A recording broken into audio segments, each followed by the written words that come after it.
ఓం. వసుదేవసుతం దేవం కంసచానూరమర్దనం దేవకీ పరమానందం కృష్ణం వందే జగద్గురుం. తీర్త్వా మోహార్ణవం హత్వా రాగద్వేషాదిరాక్షసాన్ సీతా శాంతి సమాయుక్త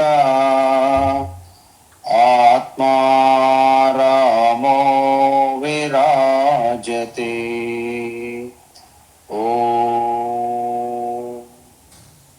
ఆత్మస్వరూప బంధుగణ, మనం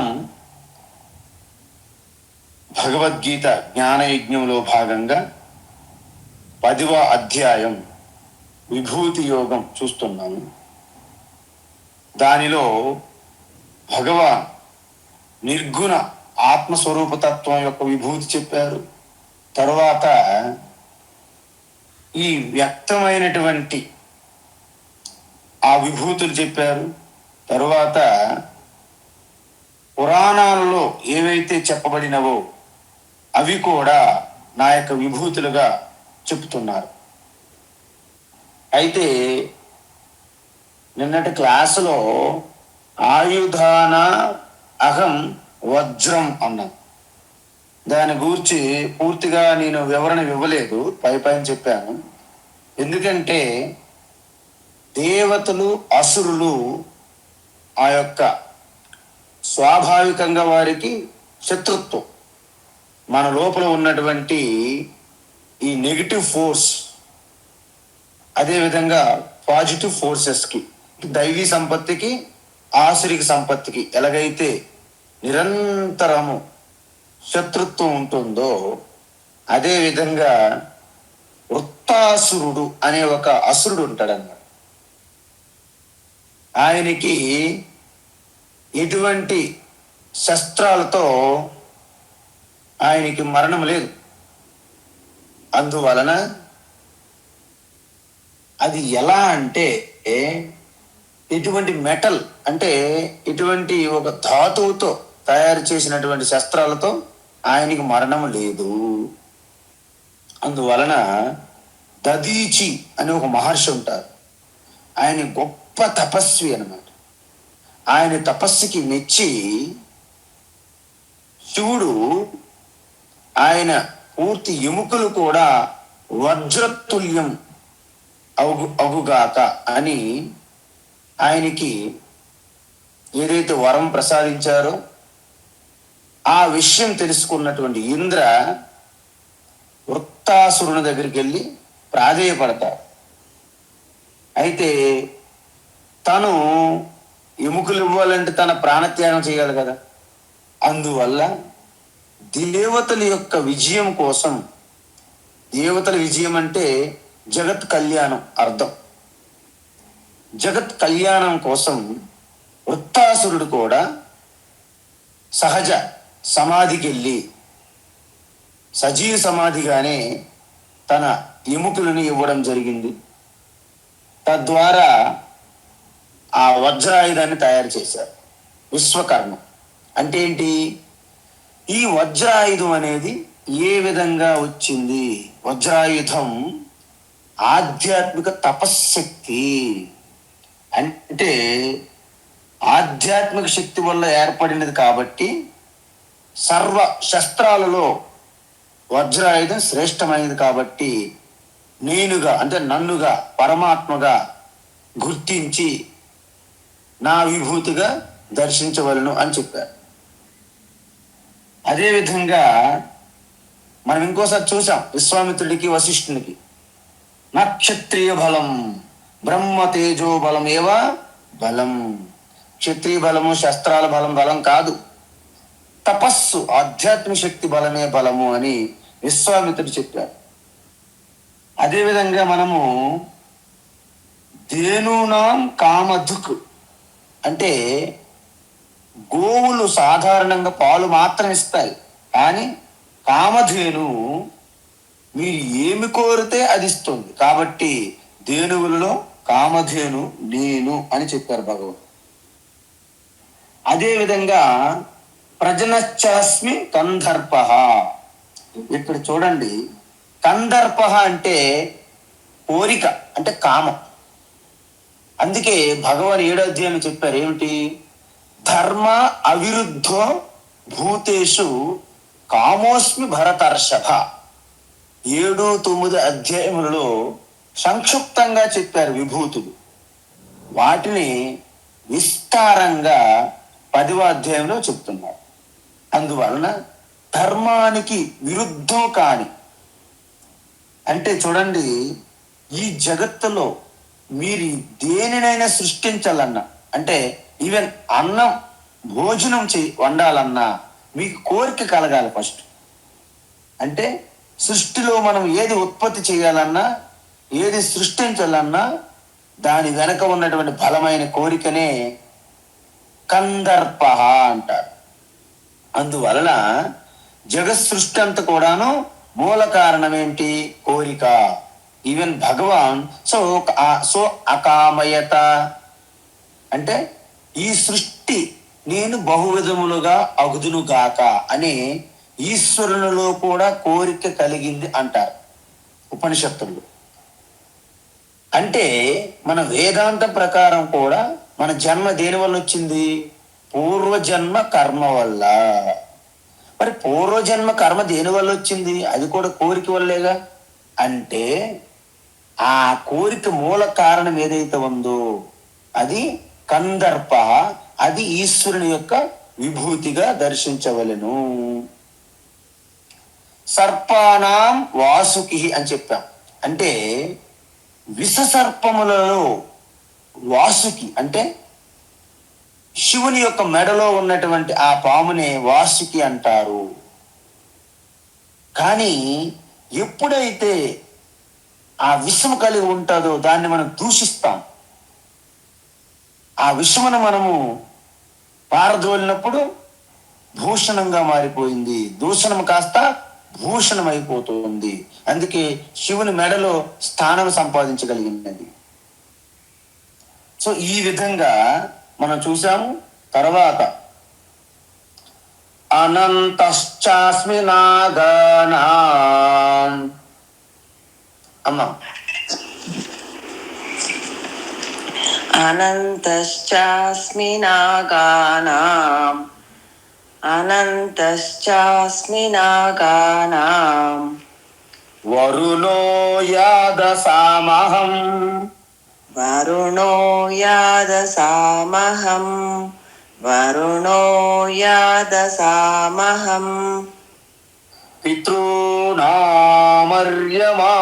చాస్మి, పితॄణామర్యమా చాస్మి, పితॄణామర్యమా చాస్మి. M సంయమతామహం, M సంయమతామహం, M సంయమతామహం. అనంతశ్చాస్మి నాగానాం, వరుణో యాదసామహం. అనంతశ్చాస్మి నాగానాం, వరుణో యాదసామహం. అనంతశ్చాస్మి నాగానాం, వరుణో యాదసామహం. పితॄణామర్యమా చాస్మి, M సంయమతామహం. పితॄణామర్యమా చాస్మి, M సంయమతామహం. పితॄణామర్యమా చాస్మి, M సంయమతామహం. ఉత్తమం. అయితే ఇప్పుడు భగవాన్ ఏమంటున్నారంటే నాగుపాములకి, అంటే నాగుపాములు ఒక తెగ, ఆ జాతికి చెందినటువంటి వాటిలో ఆదిశేషువు నేను అంటున్నారు పరమాత్మ.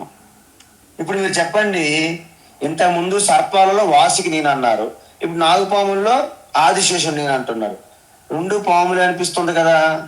అంటే ఇక్కడ మరి తేడా ఏమిటంటే, రెండింటికి మధ్య తేడా ఏంటంటే, భగవాన్ శంకరాచార్యులు ఏమన్నారంటే, విషపూరితమైనటువంటి వాటిని సర్పాలు అంటారు, విషము లేని వాటిని నాగులు అంటారు.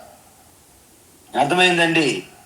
వాసుకి శివుని మెడలో ఉన్నది, మరి ఆదిశేషువు విష్ణుకి పరుపు శయ్య. అందువలన విష్ణుమూర్తిని అనంత శయన, అనంత పద్మనాభుడు విన్నారు కానండి, అనంత శయన. అది చాలా చక్కగా చల్లగా మెత్తగా. మనం ఫస్ట్ అంటే ఇప్పుడు రాయల్ బెడ్స్ ఉన్నాయి కదండి, ఈ రాయల్ బెడ్స్ అంటారు, ఇవన్నీ కూడా అక్కడి నుంచి వచ్చాయన్నమాట. అందుకే ఫస్ట్ రాయల్ బెడ్ ఏంటంటే అనంత శేషు, ఆదిశేషు అన్నమాట. అందుకే ఫస్ట్ స్ప్రింగ్ కాట్ ఆదిశేషు అంటారు. Swami Dayananda Saraswati the first spring cot is Adisesha, spring cot. అందువలన అనంతం అంటే ఏంటండి, నిర్గుణ బ్రహ్మ. సో ప్రళయం అయినప్పుడు కేవలం మిగిలి ఉండేది ఏంటి? కేవలం ఏది మిగిలి ఉంటుంది? కేవలం ఏది మిగిలి ఉంటుంది అంటే ఆ పరమాత్మ ఒక్కటే శేషంగా మిగిలి ఉంటుంది. అందువలన దాన్ని ఆది శేషు అంటారు. శేషంగా మిగులుతుంది అనమాట. శేష అంటే మిగిలిపోయింది. ఏంటి మిగిలిపోయింది? ఆహార విషయంలో తినగా మిగిలిన దాన్ని శేషం అంటారు. కానీ ప్రళయములో అంతా నాశనం అయ్యాక, అంటే ప్రళయంలో అంతా నాశనం అయిపోయాక మిగిలి ఉన్నది ఏంటంటే శేషము. అలా మిగిలేది నిర్గుణ బ్రహ్మ. అందువల్ల ఈ ఈశ్వరుని మనము శేషశాయి అంటారు. తన స్వరూపమైన శేషముగా ఉంటే నిర్గుణ బ్రహ్మగా మిగులుతారు. అందువలన నాగులలో పరమాత్మ ఎవరు? ఆదిశేషు. అహం వరుణ యాదసాం. చూడండి, యాదసాం అంటే జలములు, అంటే జల దేవతలలో. జలం అనే అనేక రూపాల్లో ఉంటుంది. నదులు, సరస్సులు, కొలలు, చెరువులు, బావులు, తర్వాత సముద్రములు అని అనేక రకములు. అంటే ఏంటి? మేఘాలు, మనకి అనేక రకములుగా ఈ యొక్క నీరు ఉంటుంది. అవసరమైతే చివరికి మనం ఏడ్చామనుకోండి, అక్కడ నుండి కూడా నీరే వస్తుంది. సో వీటన్నిటికీ దేవతలు ఉన్నారండి. కానీ వీటన్నింటిలో శ్రేష్టమైన దేవత ఎవరంటే వరుణ దేవత అంటారు. మరి ఈ వరుణ దేవత అనేది చాలా ప్రామినెంట్ దేవత. ఎందుకంటే సాయంత్రం సంధ్యా సమయంలో కూడా మనము వరుణకి మనము పూజ చేస్తాము. ఉదయాన్న ఎలాగైతే సూర్యునికి మనం ప్రార్థిస్తామో, సాయం సంధ్యలో వరుణ దేవతను మనము పూజిస్తాము. ఎందువల్ల? ఇక సాయంత్రము సూర్యుడు అస్తమిస్తారు కాబట్టి వరుణికి మనము ప్రార్థిస్తాము. అద్భుతమైనటువంటి ప్రార్థన. ఎందుకు? శారీరక ఆరోగ్యం కోసము, మానసిక ఆరోగ్యం కోసము, బుద్ధి బలము, ఐశ్వర్యంతో పాటు మనము మోక్షం అంటే జ్ఞానయోగానికి మనం ప్రవేశించడానికి, మనకి యోగ్యత సంపాదించడానికి కూడా మనము వరుణ దేవతను మనము ప్రార్థిస్తాము. పశ్యే మా శరదశతం, జీవే మా శరదశతం, నందా మా శరదశతం, మోదా మా శరదశతం, భవామ శరదశతం, శృణువామ శరదశతం. అంటే ఇవన్నీ కూడా మనకి ఏమేమి కావాలి? ఎలాగైతే చమకములో మనం రుద్రం చదివిన తర్వాత చమకములో ఎలాగైతే మనం కావాలని ప్రార్థిస్తామో, ఈ వరుణ దేవుని కూడా మనము ఆ విధంగా సాయం సంధిలో మనము ప్రార్థన చేస్తారు. తర్వాత పితృనాం అర్యమ అహం అస్మి. అంటే పితృదేవతల్లో నేను అర్యముడను. అర్యమ అంటే ఏంటంటే, మనకి అనేక స్వర్గలోకాల్లో పితృలోకం అని ఒకటి ఉంది. స్వర్గలోకంలో అంటే ఏంటి? మన పూర్వీకులు ఇక్కడ దేహత్యాగం తర్వాత స్వర్గలోకంలో ఒక కాలనీ ఉంది వాళ్ళ కోసం, పితృలోకము అంటారు. సో వాటన్నిటికి అధిపతి ఎవరు? వారికి అర్యముడు అనమాట. అంటే అర్యముడు, వరుణుడు, ఇంద్రుడు, వాయువు, అగ్ని, వీళ్ళంతా దేవతలు అనమాట. కానీ మనం చేసే శ్రాద్ధ కర్మలు కానీ, తర్పణాలు కానీ, ఇవన్నీ స్వాధ అంటే స్వాహ అంటే దేవతలకి ఆహుతులు ఇస్తాం, స్వాధ అంటే పితృదేవతలకు అనమాట. సో ఇవన్నీ మనం ఇచ్చేటప్పుడు ఏ పితృదేవతలు మొత్తం విశ్వమంతా వ్యాపించి ఉన్నారు కదా, అందువలన ఏ లోకంలో ఏ రూపంలో ఉన్నారో ఆ లోకానికి, ఆ రూపానికి తగ్గట్టుగా మన పితృదేవతలకు ఇచ్చే ఆ స్వాధ, ఏదైతే శ్రాద్ధ కర్మలు తర్పణాలు ఇస్తున్నామో అవన్నీ కూడా వారికి అందించే ఒక దేవత ఎవరంటే అర్యమా. సో ఆ అర్యముడును నా స్వరూపముగా విభూతిగా దర్శించవలెను. తర్వాత సంయమతాం అంటే శాసించేవారు, అంటే నియంత్రించేవారు, దండన విధిస్తారు కదండి. సో ఈ దండన శాసించే వారిలో నేను యమధర్మరాజుని అంటున్నాను భగవాన్. ఎందుకు అంటే కాలం అన్నిటిలోనూ మనకి ఈ యొక్క సృష్టి అంత కాలంలోనే ఉంది, అంతర్పాతి. సో ఈ కాలము మనకి నిర్ణయిస్తుంది. ఎందుకు? తరాల రాకపోకలు, సృష్టి యుగాలంతా కూడా కాలంలోనే ఉన్నాయి. మనస్సు నుండి కాలము దేశం ఉదయిస్తుంది, కానీ ఆ కాలం ఎందే సర్వం ప్రళయం కూడా జరుగుతుంది. కాబట్టి మనిషి ధర్మాధర్మాలు, ఈ విచక్షణ, ఈ నిర్ణయం ఎవరు నిర్ణయిస్తారు? అది ఒక జడ్జి ఉండాలి కదా, న్యాయమూర్తి. ఆ సమష్టి సృష్టికి న్యాయమూర్తే యమధర్మరాజు. కాబట్టి ఈ సృష్టి యొక్క వాటి కర్మలు, వాటి కర్మకు అనుగుణంగా కర్మఫలం, ఇవన్నీ చూసి న్యాయ నిర్ణేత ఎవరంటే ఆ యమధర్మరాజు. అందుకే మా కురు ధన జన యౌవన గర్వం హరతి నిమేషాత్ కాల సర్వం.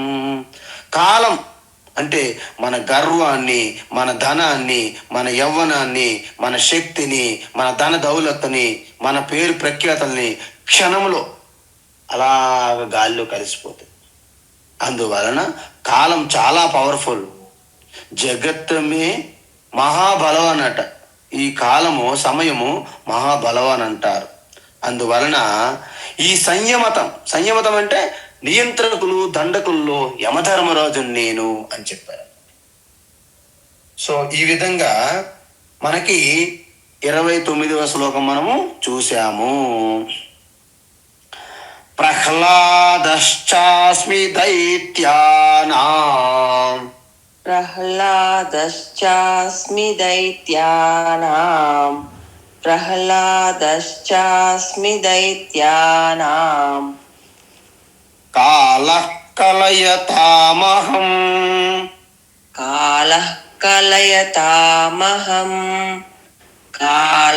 కలయతామహం మృగాణాం చ మృగేంద్రోహం వైనతేయశ్చ పక్షిణాం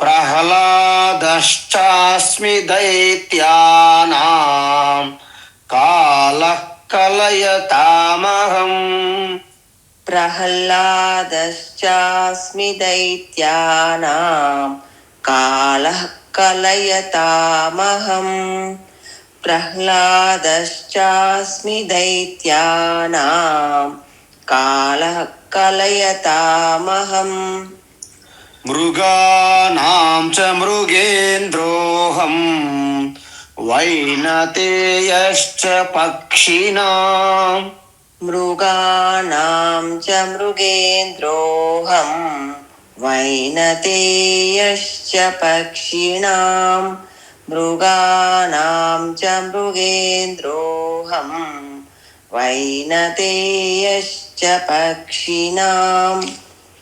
ఉత్తమం. అంటే దైత్యానాం. దైత్యానాం అంటే అసురులు లేదా రాక్షసులుగా తీసుకోవచ్చు.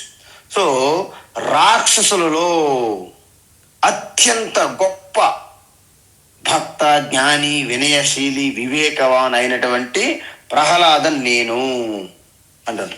మీరు ఒక విషయం చూడండి, అందుకే మనం జన్మతః ప్రతి ఒక్కరిని మనము నిర్ణయించకూడదు. ఎందుకు?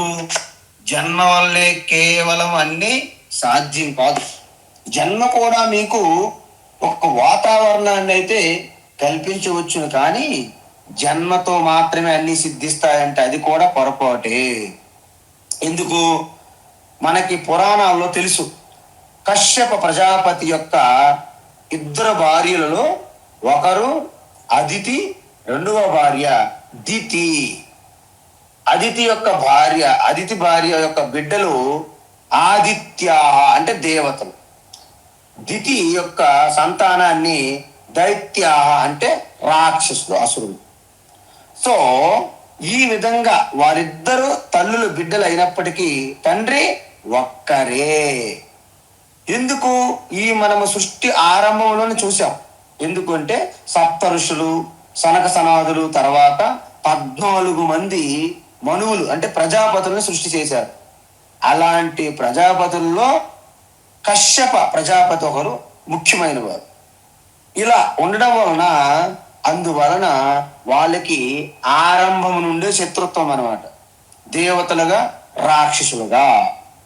అయితే అలాంటి ఈ కశ్యప ప్రజాపతికి దితి గర్భములో మనకి పుట్టినటువంటి ఆ రాక్షసుల్లో హిరణ్య కశ్యప, హిరణ్యాక్ష అని ఇద్దరు ఉంటారు, బ్రదర్స్, అన్నదమ్ములు. ఆయన ఎంత దారుణం అంటే, హిరణ్యాక్ష అంటే మీకు తెలుసు, హిరణ్యం అంటే బంగారము, బంగారము యందే నిరంతరం దృష్టి ఉన్నవాడు హిరణ్యాక్షుడు.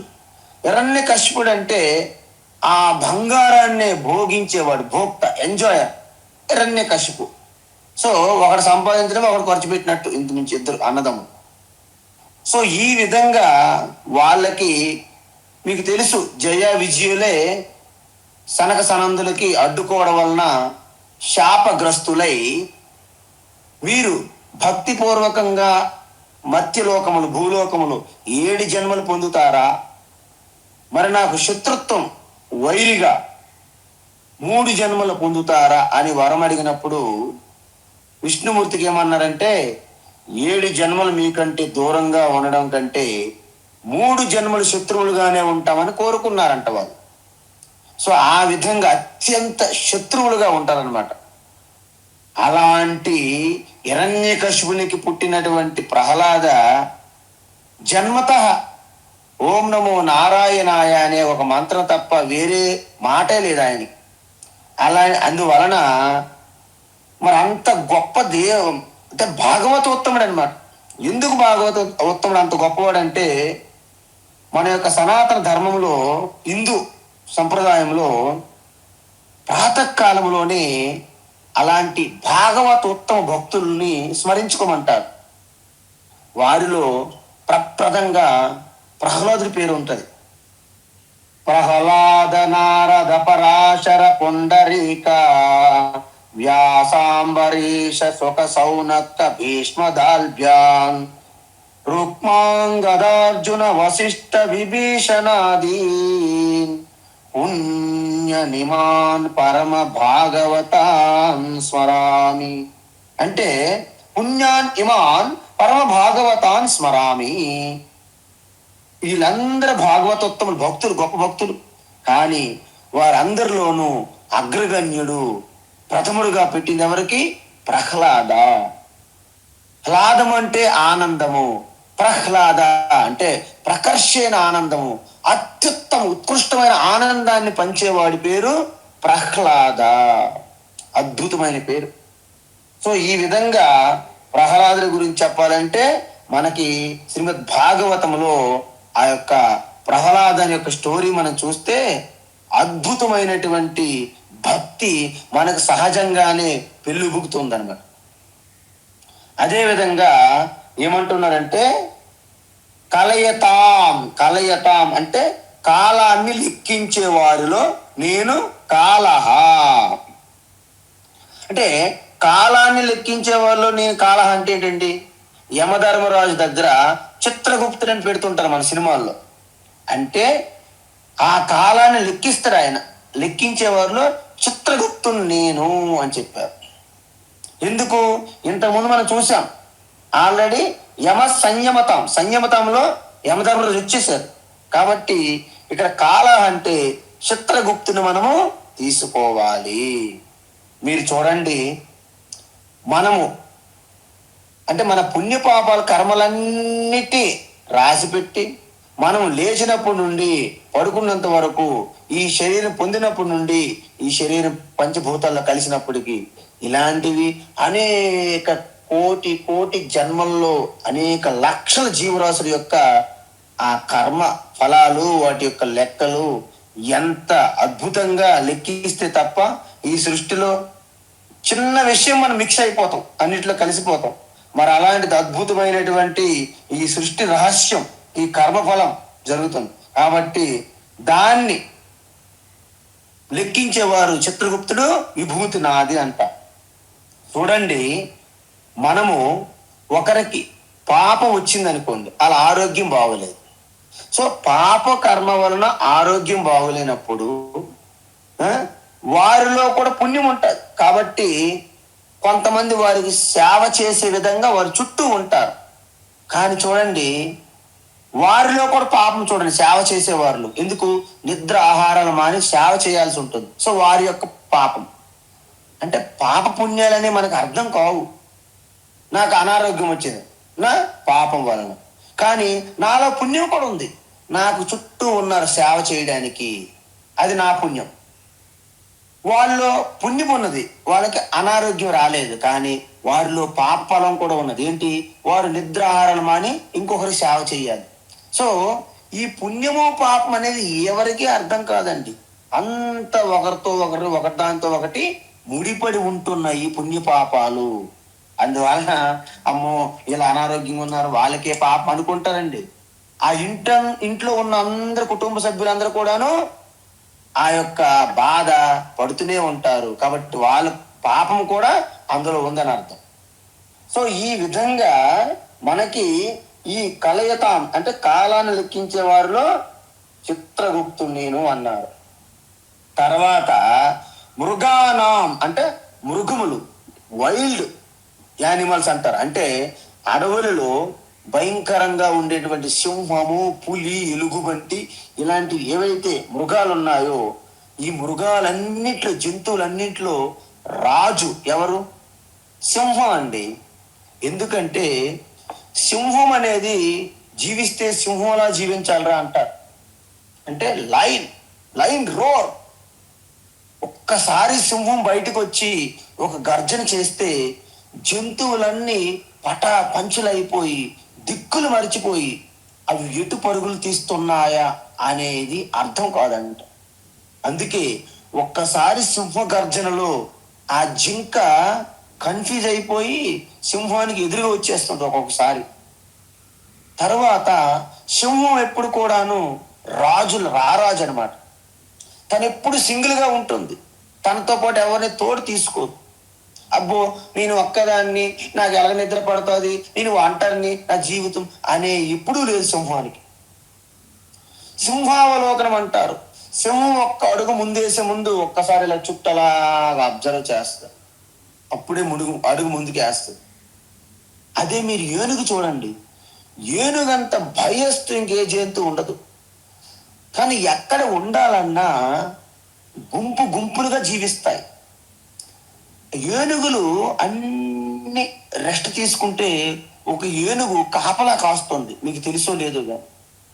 తర్వాత ఏనుగుకి అనేక బలహీనతలు ఉంటాయి. ఆ స్పర్శ వలన ఆ కామం అనే స్పర్శ కామన ఏనుగుకి ఎక్కువగా ఉంటుంది. మనం చూసాం, శబ్దాది పంచభిరేవ పంచ పంచత్వమాపు స్వగుణేన బద్ధ కురంగమాతంగ పతంగమేన భృంగా నర పంచభిరంచిత కిం అన్నారు. ఏనుగు తన స్పర్శ దాని స్పర్శ కోసము వెళ్ళి అక్కడ ఒక వేరే ఏనుగు బొమ్మ సృష్టిస్తాడు. ఏనుగును పట్టి కిల్లర వీరప్పన్ లాంటి వాడు పెద్ద అఘాతము త్రవ్వి దానిపైన పచ్చిక బయలు వేసి దానిపైన ఒక ఏనుగు బొమ్మని సృష్టిస్తాడు. తను కూడా ఒక ఏనుగు అని చెప్పి తనతో రాసుకొని పూసుకోవచ్చని పరుగు పరుగున వెళ్ళి ఆ గోతులో పడుతుంది ఏనుగు. సో ఏనుగు అనేది ఎప్పుడు కూడా గుంపులుగా ఉంటుంది. దానికి ఒక బలహీనత ఉంటుంది.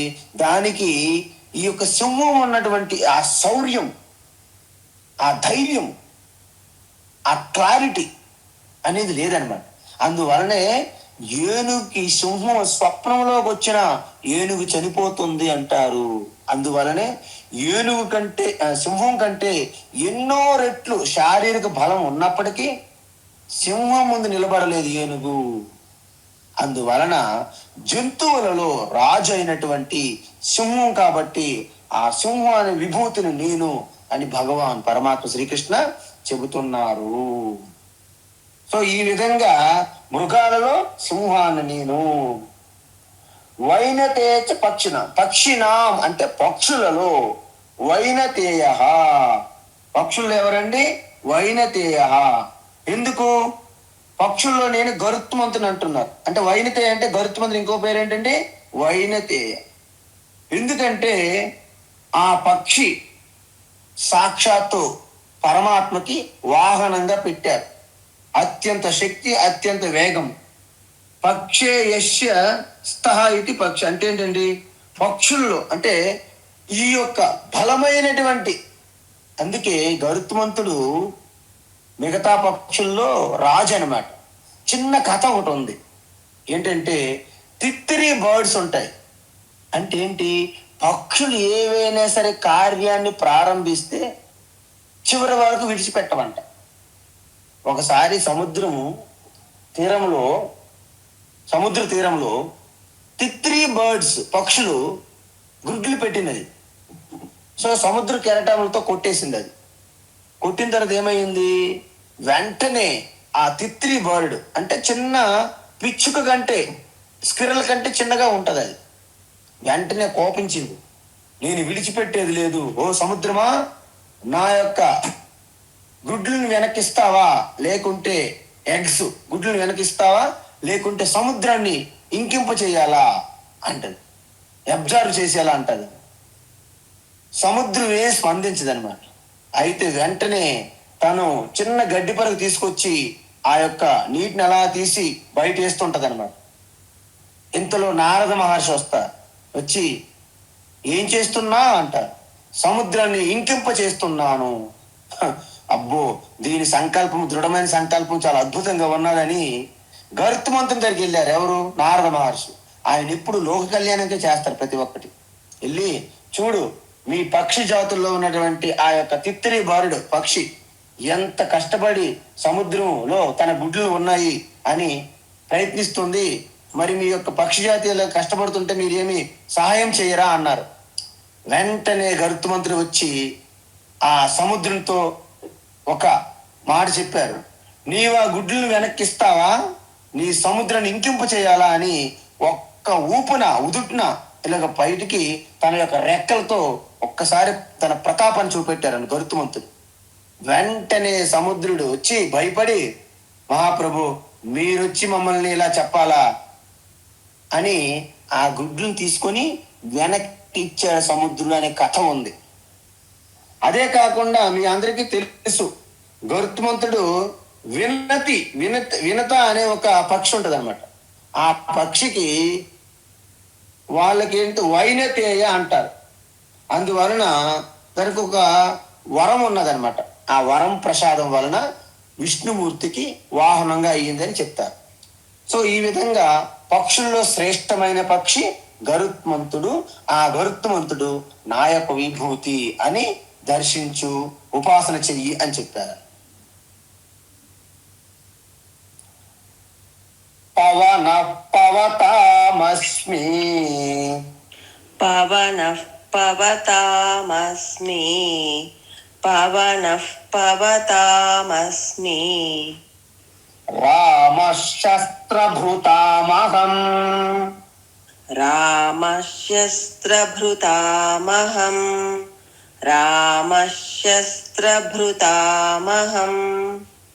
झषाणामकरश्चास्मि. झषाणां मकरश्चास्मि. झषाणां मकरश्चास्मि. स्रोतसामस्मि जाह्नवी. स्रोतसामस्मि जाह्नवी. स्रोतसामस्मि जाह्नवी. पवनः पवतामस्मि. रामशस्त्रभृतामहम्. पवनः पवतामस्मि. रामशस्त्रभृतामहं. पवनः पवतामस्मि. रामशस्त्रभृतामहम्. झषाणामकरश्चास्मि. स्रोतसामस्मि जाह्नवी. झषाणां मकरश्चास्मि. स्रोतसामस्मि जाह्नवी. झषाणां मकरश्चास्मि. स्रोतसामस्मि जाह्नवी. ఉత్తమం. అయితే ఇప్పుడు భగవాన్ ఏంటంటే మీకు ముందే చెప్పాను, తను అలాగా ప్రిపేర్ అయ్యి అని చెప్పట్లేదు విభూతులు. తన యొక్క ఆ క్షణంలో వారికి ఏమి తోస్తుందో ఆ విభూతులు అలా పట్టుకొని చెప్తున్నారనమాట. అంటే అత్యంత పావనము పునీతము చేసేటువంటి వాటిలో వాయువు శ్రేష్టమైనది. మీరు అనొచ్చు, మనము అనేక మలినము మన వస్త్రాలకు కానీ దేనికి అయిందనుకోండి, మనం దేనితో పవిత్రం చేస్తాము? శుద్ధమైన జలంతో మనము పవిత్రం చేస్తాము. అంటే పవిత్రం చేసే వాటిలో నీరు కూడా ఉన్నది. అదే విధంగా మనం ఎటువంటి ఒక డస్ట్, ఆ వీధిలో ఉన్నటువంటి అంత డస్ట్ అంతా ఒక దగ్గర కూడేసాం అనుకోండి, దాన్ని పవిత్రం చేయాలంటే ఏం చేస్తాము? అగ్నిలో వేస్తాం, దహింపు చేస్తాం, భోగి మంటలా. కాబట్టి అగ్ని కూడా పవిత్రం చేస్తుంది.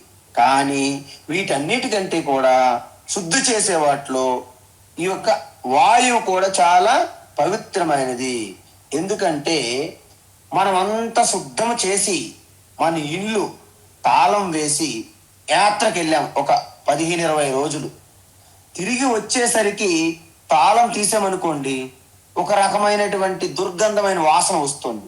వెంటనే మనం ఏం చేస్తాం? అమ్మ ఏం చెప్తుంది? అమ్మగారు, బాబు ఆ కిటికీ తలుపులు అన్ని తీసేసి ఓపెన్ చేయండి అంటారు.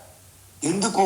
అప్పుడు ఫ్రెష్గా ఉన్నటువంటి పవిత్రమైనటువంటి వాయువు వచ్చి ఆ దుర్గంధాన్ని నెట్టివేస్తుంది. అదేవిధంగా ఆ శుద్ధమైనటువంటి ఆ వాయువు వలనే సకల ప్రాణికోటి కూడాను జీవిస్తుంది. అంటే మన లోపలుంటే ప్రాణము, బయట ఉంటే వాయువు అంటారు. కాబట్టి వాయువుకి చాలా గొప్ప స్థానం ఉందన్నమాట. అందుకే పవతే ఇది పావనః అంటే, పవతే అంటే ఏంటి? కదిలేది. అదేవిధంగా పునాతి ఇది పావనః పవిత్రం చేసేదాన్ని వాయువు అంటారు. అందుకే తైత్రీయ ఉపనిషత్తులో దీని గురించి చాలా స్తుతి ఉంది. నమో బ్రహ్మణే నమస్తే వాయో త్వమేవ ప్రత్యక్షం బ్రహ్మాసి త్వామేవ ప్రత్యక్షం బ్రహ్మ వదిష్యామి రితం వదిష్యామి సత్యం వదిష్యామి అని చెప్తారు. ఎందుకంటే మనము సృష్టి స్థితి లయ కారణమైనటువంటి పరమాత్మని మనం ఏ విధంగా అయితే ప్రార్థన చేస్తున్నామో, మనకు సాక్షాత్ ఆ వాయువు, సాక్షాత్ వాయువు ఉంటేనే మన జీవనం ఉంటుంది. అందువలన త్వమేవ సాక్షాత్ ప్రత్యక్షం బ్రహ్మ. ప్రత్యక్షం బ్రహ్మ అంటే మన ముందు సూర్యుని వలె, వాయువు వలె, జలముల వలె, అగ్ని వలె ఉన్నటువంటి పరమాత్మను మనము గుర్తించాలి. అందుకే ఇంతకు ముందు మనం చెప్పినటువంటి విభూతులు అన్నిటి తర్వాత ఇప్పుడు వాయువు గురించి చెప్తున్నారు భగవాన్.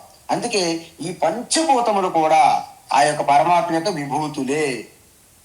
తర్వాత ఏంటి? శస్త్రభృతాం అంటే శస్త్రాన్ని ధరించే వారిలో. మీరు చూడండి, శస్త్రం ధరించేవారు అనగానే మన హిందూ ధర్మానికి, హిందూ మతానికి మిగతా వాళ్ళు ఒక మాట అంటారు. ఈ హిందూ దేవి దేవతలు అంటే ప్రతి వారి చేతిలో శస్త్రాలు, అస్త్రాలు, గదలు, త్రిశూలము, చక్రాలు, తర్వాత ధనుస్సులు ఇవి ఉంటాయి. వీళ్ళేం దేవతలండి అని మిగతా వాళ్ళు అంటారు ఒక్కొక్కసారి. అంటే మీ దగ్గర మా దగ్గర అనరు, సామాన్య ప్రజల దగ్గర అనేసరికి వాళ్ళకి అర్థం కాదు సమాధానం ఏం చెప్పాలో. ఎందుకంటే మన ఈశ్వర ధర్మం ఏంటి?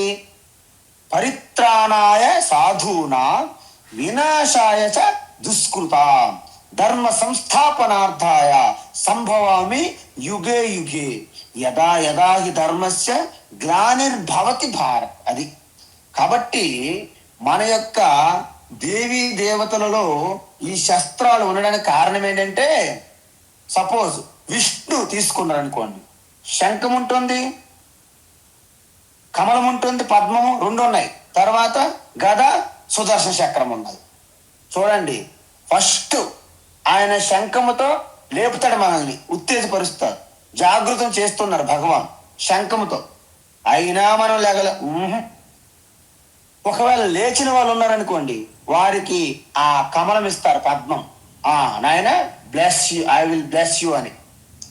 ఒకవేళ అప్పటికీ మన వాళ్ళు ఇంకా కనీసము ఎటువంటి ఎఫెక్ట్ ఉండదు మనలో, అప్పుడు ఏం చేస్తారు?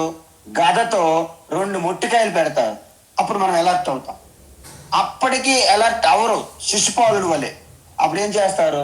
సుదర్శన విడిచిపెడతారు అనమాట. ఇక ఇది లాస్ట్ కాల్ అని. అంటే సామదాన భేద దండ. సామము, దానము, భేదము. సామము అంటే ఏంటి? శంఖముతో సామం. దానం అంటే ఏంటి? పుష్పం, పద్మం. భేదం అంటే ఏంటి? గద. దండన అంటే ఏంటి? ఒక్కసారి వదిలేయడం చక్రం, సుదర్శనం. సో ఈ విధంగా ఒక దండ నీతి, ఒక ధర్మము, ఒక న్యాయము ఉంటేనే ఆ సృష్టి చక్రము, కాలచక్రము, ధర్మచక్రం అనేది నిరంతరం కొనసాగుతుంది. కాబట్టి శస్త్రప్రథాం అంటే శస్త్రాలు ధరించే వారిలో మీ అందరికీ తెలుసు, మొట్టమొదటి ఆ పినాకిపాణి అంటే యజ్ఞస్వరూపాయ జటాధరాయ పినాకహస్తాయ సనాతనాయ దివ్యాయ దేవాయ దిగంబరాయ తస్మయ్యకారాయ నమః శివాయ నమః శివాయ నమః శివాయ నమః శివాయ నమః శివాయ. ఆ పినాకపాణి మొట్టమొదటి ఆ యొక్క పినాకపాణి అనే ధనస్సును ప్రవేశపెట్టి యావత్తు సృష్టికి ధనుర్విద్యని ప్రసాదించినటువంటి ఆ శివ అక్కడి నుండి మనకి ధనుర్విద్య వచ్చింది. అదేవిధంగా ఆ యొక్క విష్ణుమూర్తి సుదర్శన చక్రం. సుదర్శనం అంటే ఏంటండి? దర్శనం అంటే జ్ఞానము, సుదర్శనం అంటే ఆత్మ జ్ఞానము. అంటే ఆత్మనిష్టలో ఎప్పుడు ఆత్మనిష్ట నుండి కిందకి జారని పడనటువంటి, పతనము కానటువంటి ఆ స్వరూప తత్వాన్ని అచ్యుత అంటారు. అందుకే సుదర్శన అంటే మనం అనుకున్నట్టు ఏదో ఆయుధం కాదండి. ఆ యొక్క పరమాత్మ యొక్క ఆ బ్రహ్మ తత్వంతో కూడినటువంటి ఆత్మజ్ఞాన నిష్ట నుంచి వచ్చినటువంటి ఆ దర్శనమే సుదర్శనము అంటారు.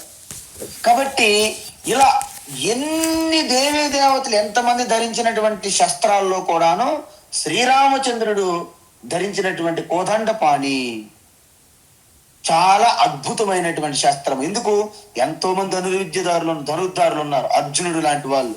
కానీ శ్రీరామచంద్రుడి ముందు ఎవరు కూడా దిగుదుడిపే. కాబట్టి వారు ధరించినటువంటి కోదండపాణి అనేది అత్యద్భుతము, సర్వశ్రేష్టము. కాబట్టి ఆ యొక్క శస్త్రాలు ధరించే వారిలో శ్రీరాముని నేను నా విభూతిగా నీవు దర్శించవలను అని చెప్పారు.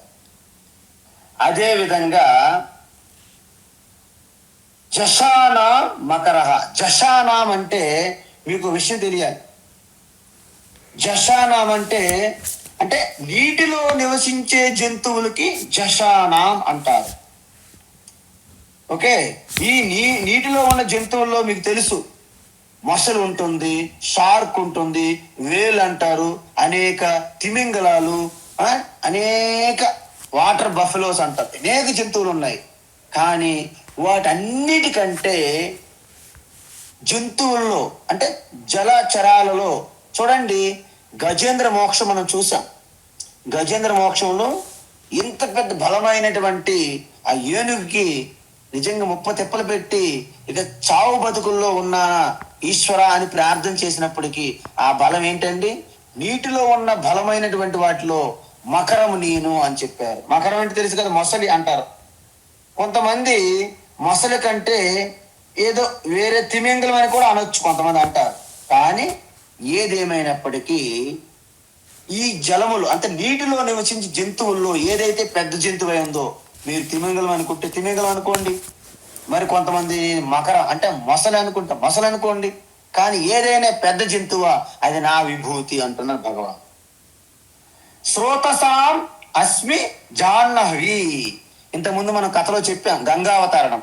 అందుకే గంగావతరణం గురించి చెప్పేటప్పుడు అనేకమైన కథకి చుట్టూ ఉంటాయన్నమాట, ఆ కథ చుట్టూ. అందుకే ముందే మనం చెప్పేశాం. ఎందుకు? ఆ జన్ను ఋషి చెవుల నుండి వచ్చింది కాబట్టి జాహ్నవి అంటే జన్ను ఋషి యొక్క పుత్రిక అని అంటారు. మీరు అన్ని కూడా గమనించిన తర్వాత ఒకటి మీకు గుర్తుకు రావాలి, ఏంటి?